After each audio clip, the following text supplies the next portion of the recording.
Le Premier ministre pakistanais Imran Khan a échappé de peu à une mesure visant à le destituer dimanche lorsque le vice-président du Parlement a rejeté une motion de censure à son encontre comme inconstitutionnelle. Mais le sort de Khan n'est pas encore clair, ce qui pourrait conduire à une nouvelle vague d'instabilité politique dans ce pays de 220 millions d'habitants doté de l'arme nucléaire. J'ai envoyé le conseil au président de dissoudre les assemblées, a déclaré Khan dans une allocution télévisée, faisant référence aux législatures. Le président pakistanais Arif Alvi a accepté dimanche le conseil de Khan de dissoudre la chambre basse du Parlement, qui devait voter pour évincer le Premier ministre.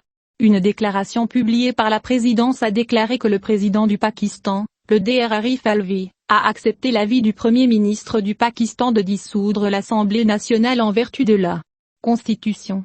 Farq Habib, ministre d'État pakistanais à l'information, a déclaré dans un tweet sur Twitter que de nouvelles élections auraient lieu dans le pays dans les 90 jours.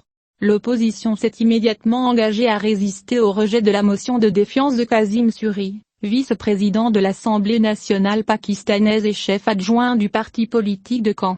Nous siégerons à l'Assemblée nationale, Parlement, a déclaré à la presse Bilawal Bhutto Sardari, chef du Parti populaire pakistanais d'opposition. Et nous irons également devant la Cour suprême aujourd'hui.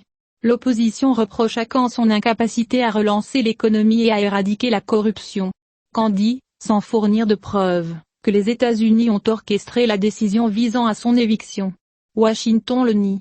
Conformément à l'article 224 de la Constitution, le Premier ministre conservera ses responsabilités et le Conseil des ministres a été dissous, a déclaré le ministre de l'Information Fawad Chaudhry sur Twitter. Un journal de premier plan avait récemment rapporté que Khan était très proche du départ, mais avait exhorté ses partisans à descendre dans la rue dimanche avant le vote, qui était prévu.